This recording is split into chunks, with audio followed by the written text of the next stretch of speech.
Je me retrouve devant 2 filles. Ah bon? Félicitations, monsieur. Tu es un bon dragueur. Je me retrouve devant 2 filles. L'une est issue d'une famille financièrement équilibrée et l'autre non. Je remarque que la fille de la bonne famille ne sait pas bien gérer financièrement la maison. Vous voulez parler des finances de la maison? Mais l'autre gère bien malgré sa provenance. Dois-je épouser celle qui est issue d'une même famille comme moi, seulement pour éviter certains problèmes et sans tirant d'autres plus graves? Écoute mon frère. Ah, les célibataires. Que quelqu'un me dise, les célibataires sont des aventuriers. Vous êtes des aventuriers. Je vous dis pourquoi. Écoute, voici la fille qui sort d'une famille aisée, l'autre d'une famille modeste. On va dire ça comme ça. Et donc, il dit que celle qui sort d'une famille modeste, il a remarqué qu'elle arrive bien à gérer l'argent. Mais celle qui sort d'une famille aisée, elle est dépensière. Elle ne sait pas comment gérer l'argent. Est-ce qu'il faut épouser celle-ci? Est-ce qu'il faut seulement épouser celle qui sort d'une famille aisée parce qu'elle a la même éducation que moi? Moi, j'ai vu que celle-là, elle sait gérer.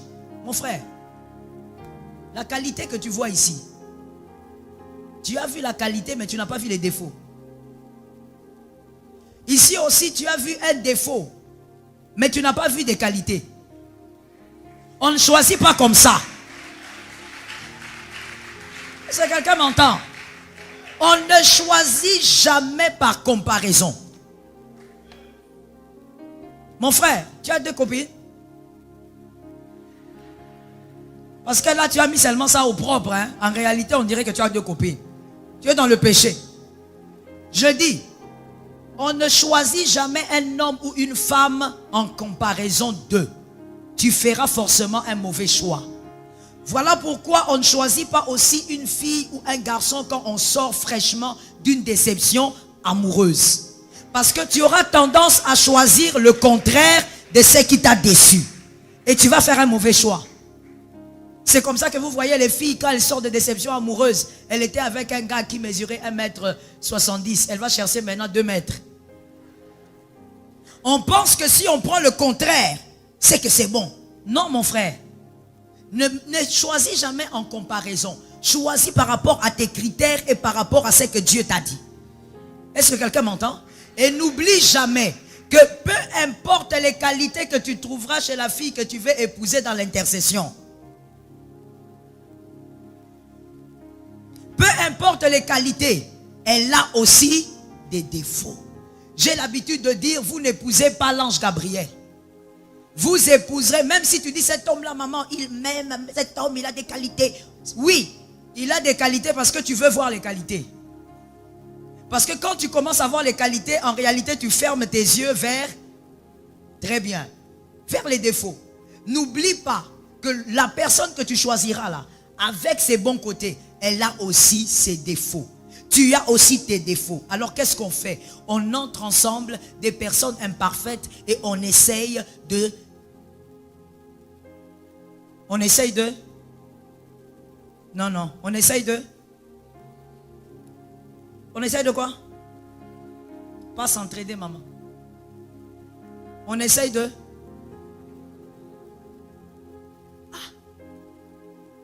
C'est comme si j'ai entendu même quelqu'un dire on essaye de nous jeter dans l'eau. Je n'ai rien entendu vraiment. On essaye de nous organiser pour que nous puissions marcher ensemble. Les personnes mariées qui font 20 ans, 30 ans, en train de sourire et de vieillir ensemble, ces personnes, ce ne sont pas des personnes qui n'ont jamais de problèmes. Il n'y a pas de couple qui n'a pas de problème. Mais seulement il y a des couples matures et immatures. Les couples matures, ce sont ceux qui ont beaucoup de problèmes et qui ont la capacité de gérer les problèmes. Est-ce que quelqu'un m'entend? Il ne faut pas te dire, ah, vous voyez comme on les voit sourire comme ça. Ils n'ont jamais de problèmes. Non, ils ne se disputent jamais, mon frère. Ils se disputent. Ils se disputent malgré l'onction là. Mais la différence c'est quoi? C'est qu'on ne se dispute pas comme des païens. On se met, on parle, pas comme Ali et Foreman. Et quand on sent que ça bloque, on dit, tout le monde se soumet.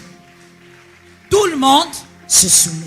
Voilà pourquoi moi j'ai l'habitude de dire aux sœurs, n'épouse pas un frère qui vient à l'église. Épouse un enfant de Dieu.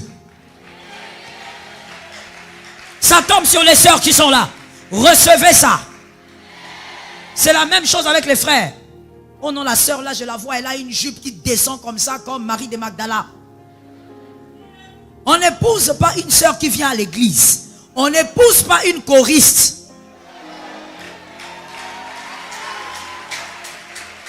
On épouse un enfant de Dieu. Un enfant de Dieu, même quand elle monte dans la colère, son mari lui dit, est-ce que tu penses que Dieu est d'accord avec? Elle descend. Elle sait que Dieu c'est le dernier recours. On ne badine pas avec Dieu. Une fois, vous savez, on avait je ne sais pas quel problème avec mon mari. Alors on était là dans la chambre, on s'est disputé. Il dit non, c'est pas comme ça. Moi je lui dis mais c'est comme ça. Non, c'est pas comme ça. Non, c'est comme... À un moment donné, il dit de toutes les manières, c'est moi le chef. Là maintenant, qui boude? Oh, je te demande, qui boude? Moi. Et lui dit, c'est moi le chef, il faut comprendre que quand on dit ceci, alors je suis là comme ça en train de bouder. Et puis à un moment, il me regarde. Il me dit, chérie, je dis, ah. Et puis il me regarde. Il me dit, tu ne vois pas que ça c'est le diable? Et puis je le regarde. C'est vrai, hein?